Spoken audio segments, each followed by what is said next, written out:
But the developments that come down, that you see coming down towards cemetery, were not there. They were all wooded areas, and they used to have camp meetings out there in the wooded area, back on the side of the church and behind the church. I would say more to the side. And in the stories, it tells us. I know from what Mom had looked up and everything that people came miles to the camp meetings, and there would be horse and buggy. That's how they came, by horse and buggy. I'm sure people walked, however they got here. They would fill the area, and they would have their camp meetings out there, and then they would go home.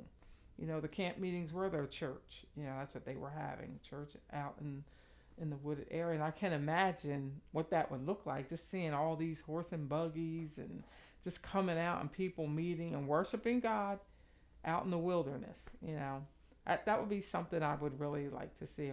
The people who became members here at Honeycomb, they used to meet in house-to-house prayer meetings throughout Delaware County, mostly the media area, and I will say Marple. And they decided they wanted a church of their own. So they were looking for a plot, a place to build, and one of the founders actually had a dream. They had 3 dreams of seeing sheep in the valley there. And they talked about that. Some of them would say so many years, some of them. And finally, I heard them say that's why the church was built there, was from the dreams of the sheep in the valley.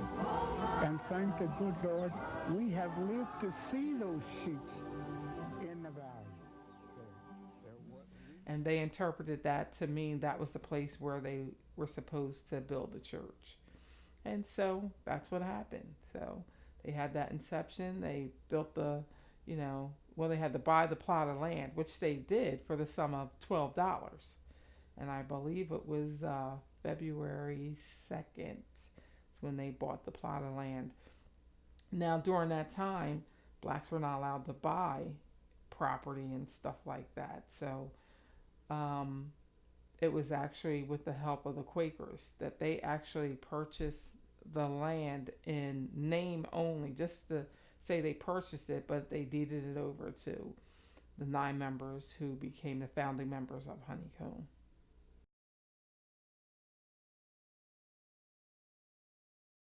I'm 83 years old, so as a child I came, so I imagine maybe when I first started going to school, at that time it was, there were no kindergarten, so I'd say about 7 years old or even earlier, coming to Sunday school. Oh, I guess over 65, 60 years or more. I basically was born and raised in this church. My grandfather, my parents, and now me and my children and my grandchildren are all part of Honeycomb Church. This is our rock and this is our foundation. I was born, I guess, in Honeycomb.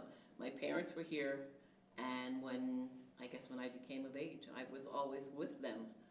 I do remember Sunday night services at one time at 6 o'clock, and I always wanted to go with them, but being the youngest of 6 children, I had to stay home with my brothers and sisters.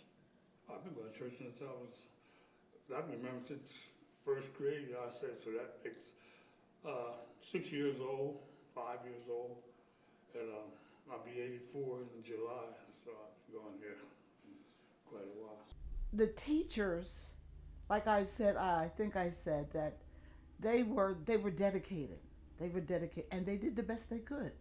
And obviously, it did some good because it stuck with most of the kids, even some of those who attended Sunday school and are, off different places and living in different states and so forth. They still attend church and so forth. So the word of God, I can say for Honeycomb, it went out and it touched lives. And I feel that it's continuing to touch lives. Climbing up for the Christian Jubilee.